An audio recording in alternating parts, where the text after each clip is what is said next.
no one could tell us why we couldn't get pregnant.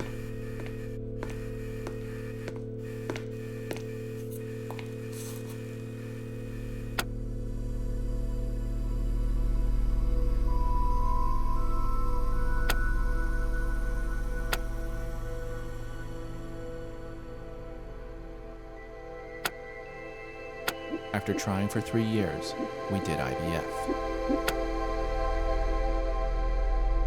Technology is really a continuation of the evolutionary process. We're going to merge with our technology.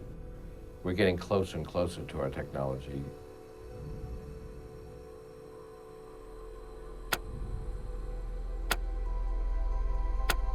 My view about the nature of technology is fairly radical because I believe that technology started at the Big Bang, that its roots go all the way back to the Big Bang.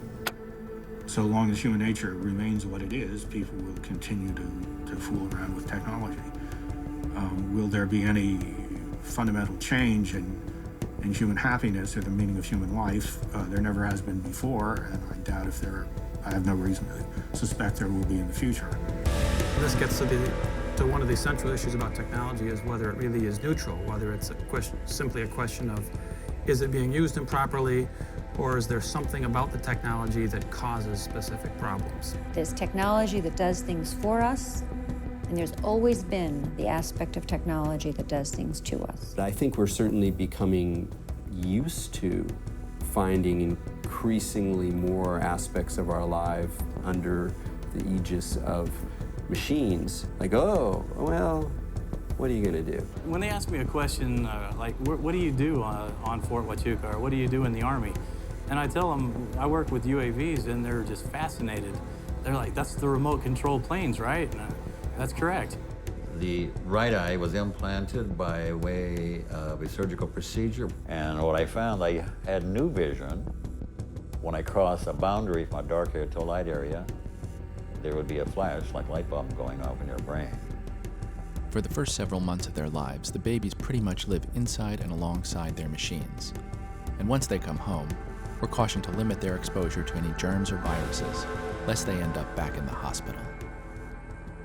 Dear Mr. or Ms. Weeder, thank you for your letter postmarked October 2nd. You asked whether it would be possible to include my voice in your film project. There's actually things that Ted Kaczynski and I agree on, and his Unabomber manifesto is actually surprisingly well written. We could talk about Ted for a long time, but I was really interested in having a dialogue with him. Ted suggested that I contact you to see if there could be some way that I could express some of the problems with technology as I saw it. I certainly don't want to try and suppress the facts, but I also don't want to dignify cowardly murderers by discussing them. I think people often get upset at technologists, people building robots, that they're somehow encroaching on human values. As we understand the universe better and better, we become less special. I very much want to move back to the kind of humble discipline of science, which is that we are just in this little tiny island surrounded by deep mystery. As I look forward to my daughter's generation and her children's generation, I think we're up to things that as human beings, we start with better equipment for than the artificial intelligences.